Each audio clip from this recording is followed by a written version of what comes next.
Joining me today is Professor Carolyn Hunt, and thanks for joining us today. My pleasure.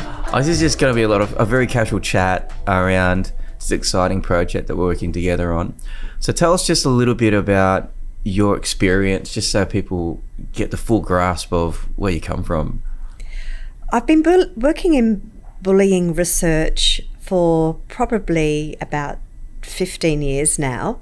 I started my clinical career working in anxiety disorders, and I was struck by the number of adults that would come in and say, I've had anxiety since I was really young. Why wasn't I taught about this sort of stuff back at school? So I started doing schoolwork, and then going into schools and talking to children with anxiety. Half of them would tell me that they were anxious because they were being bullied, and I thought, this is an area that has been ignored. So I started wanting to really research this area to try and help young people with this problem. You've been doing that for many years. That's 15 years is a long time, and not everyone can research everything, right? You wish you could because you want to help people. A lot of the demand was anxiety, but you realised the cause was bullying. Is that what you realised? But yep. Research validates what? I mean, why research that? What does research do when you do that? So first of all, it's one thing for young people to say, I'm anxious and worried because I'm being bullied. So what research does is allows us to go in and actually look across a number of children across time to see what the relationship is between bullying and anxiety and also depression. And what the research shows us is this sort of reciprocal sort of cycle. So children who get bullied are more likely to be anxious, but then also if you're anxious, you're also more likely to be bullied.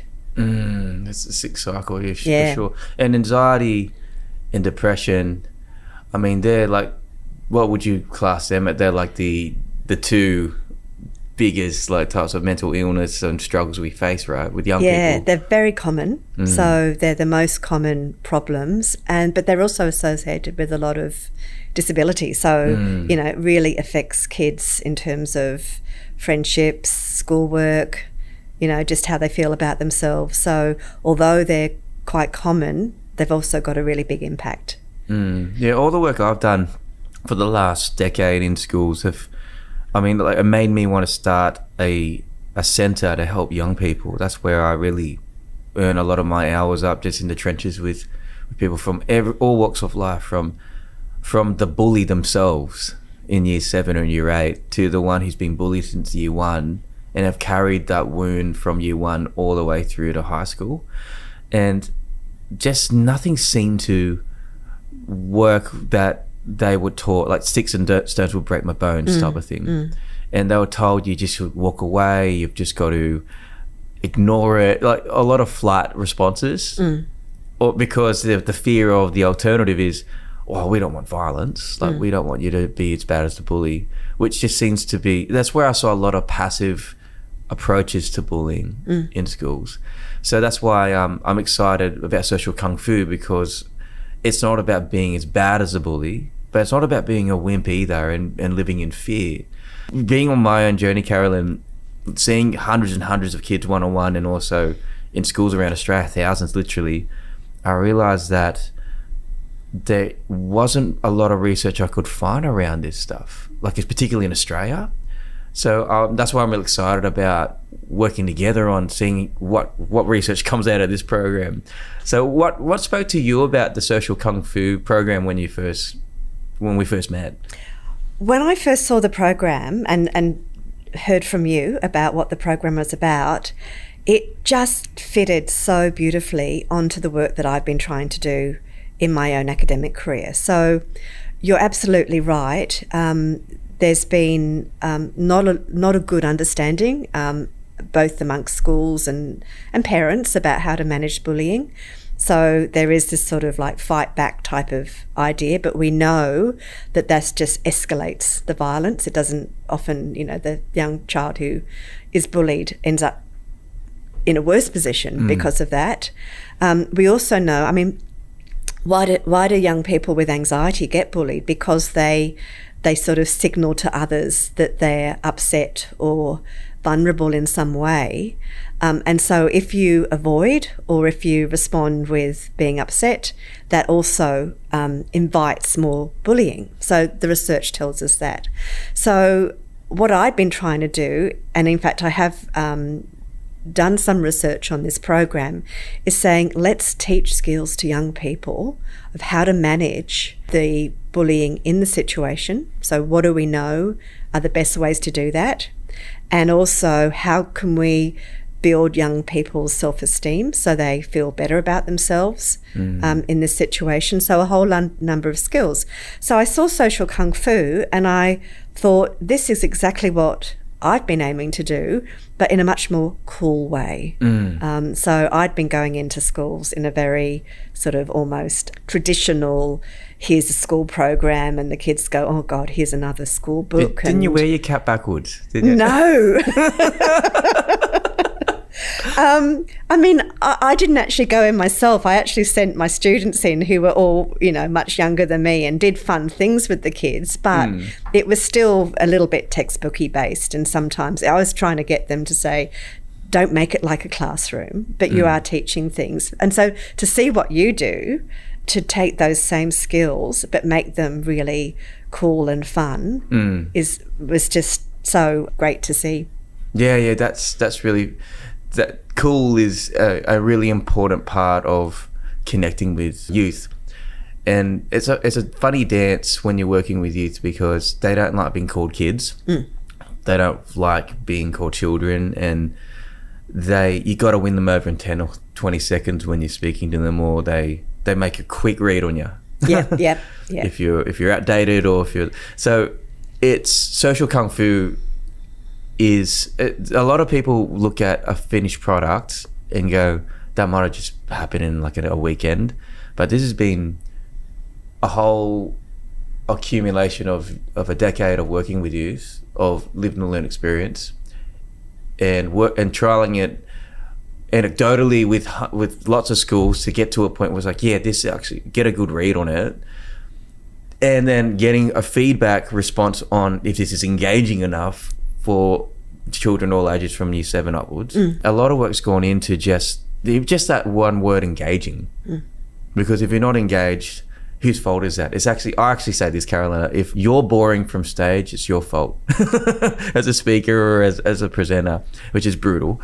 But anyway, so I think you're right. A lot of research is shown around, maybe the focus is on problems a lot. There's a lot of research on, we know this is a problem and this causes this, but what I'm really excited about is research that focus on this actually could benefit, or these techniques could improve X amount of confidence in people. So let's talk about what we're looking to measure just as a high level. Like, what are we looking to get when the research happens? There are a few things we're looking at whether we change them.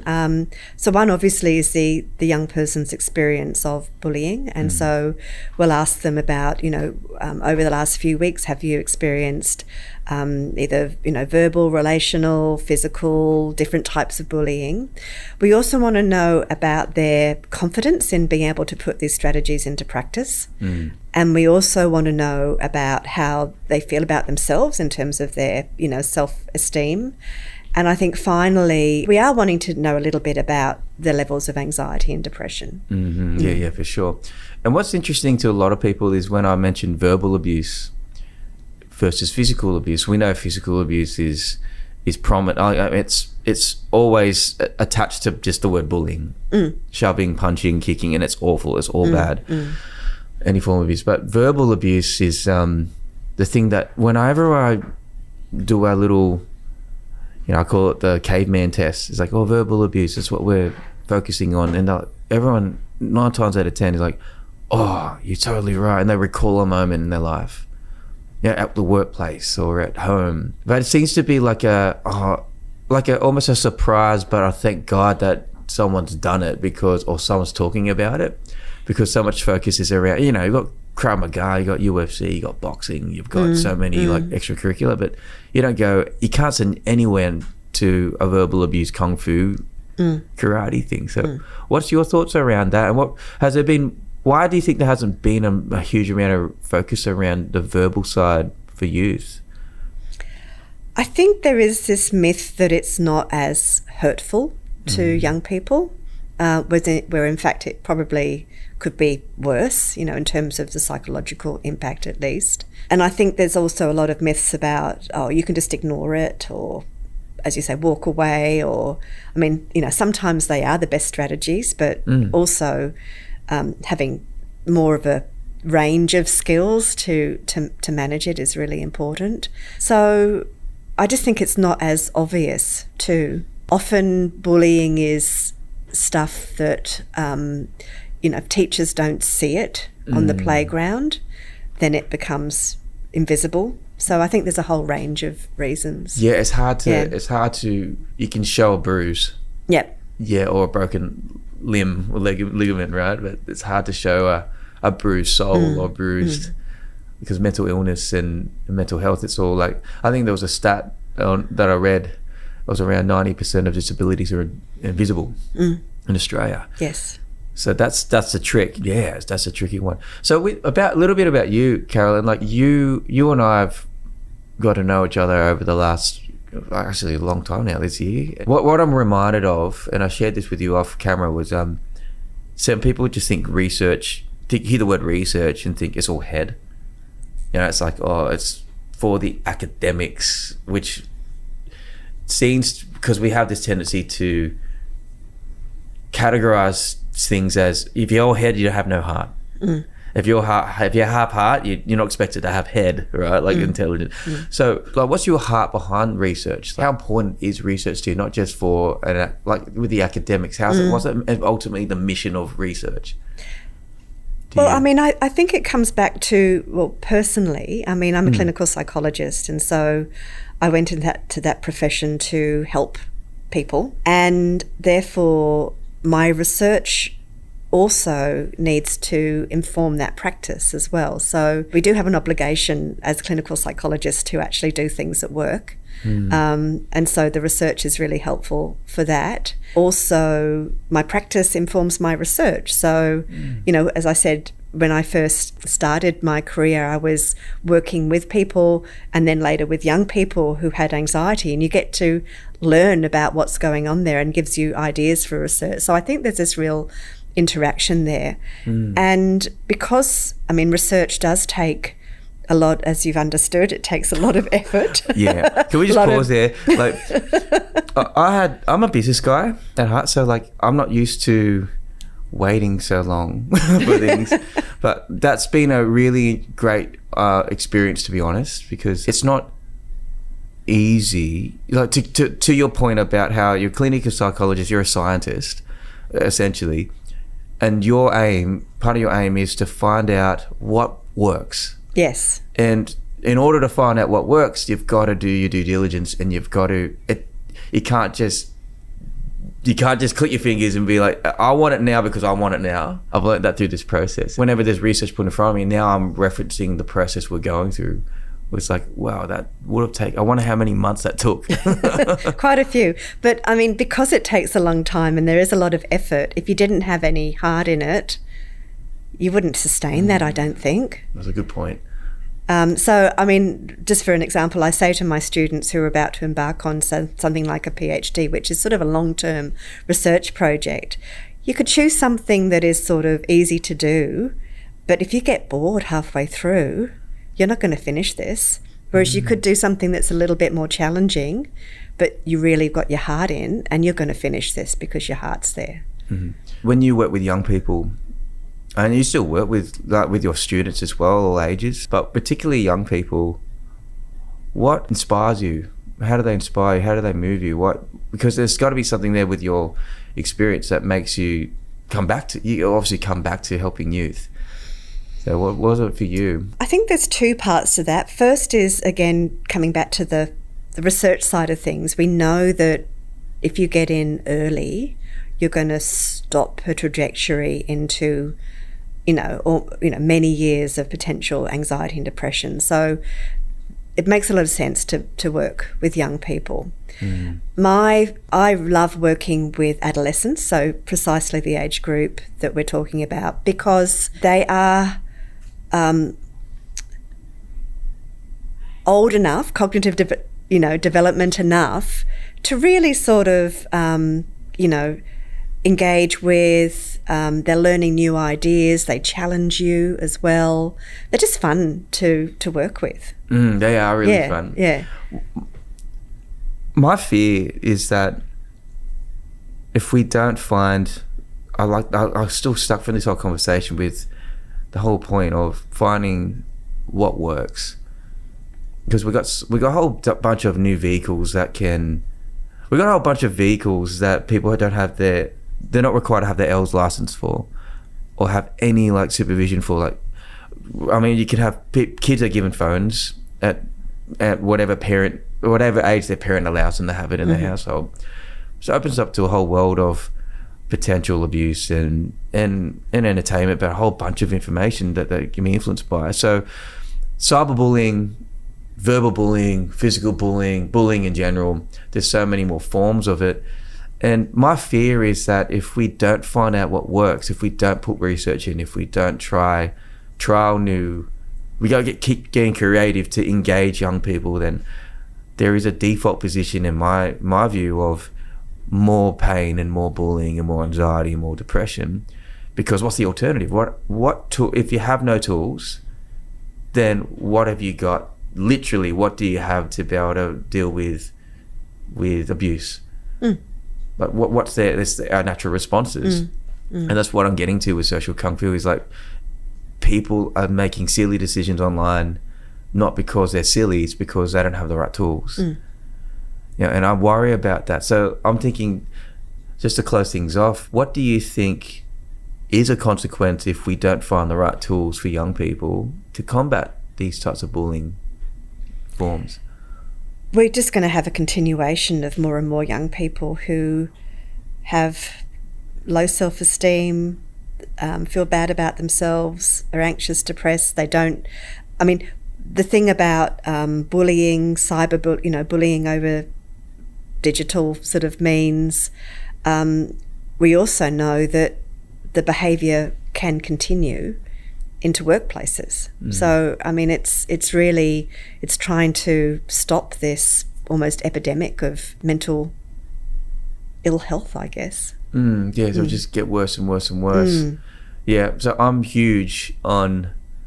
a big tools guy, so I love when you have something to shield yourself, and also something to be able to blow something away, to defend someone else as well when you see, because we know there's a large percentage of bystanders present when there's bullying happening. So that shows, and there's lots of things I've read around how it's not always because they can't say something. They don't know. One, some people say they don't know what to say, but two, they're fearful of what could happen if they involve themselves. Yes. So you're right.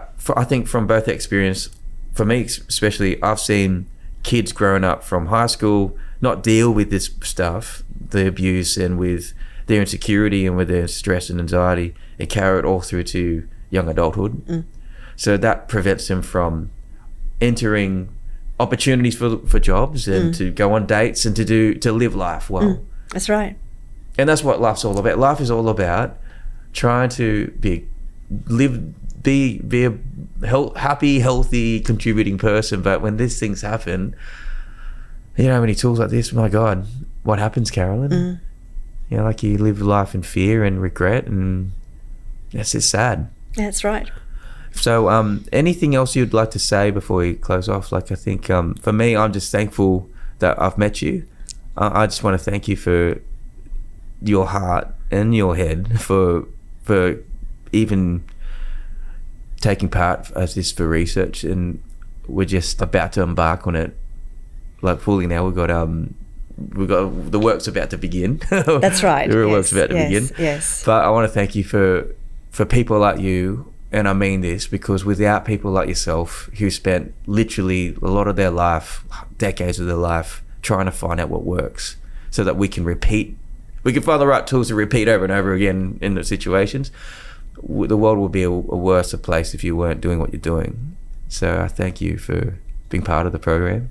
Well, thank you for bearing with all of the processes that the university brings along to these things. And I'm very excited to be embarking on this. It will be a fantastic project.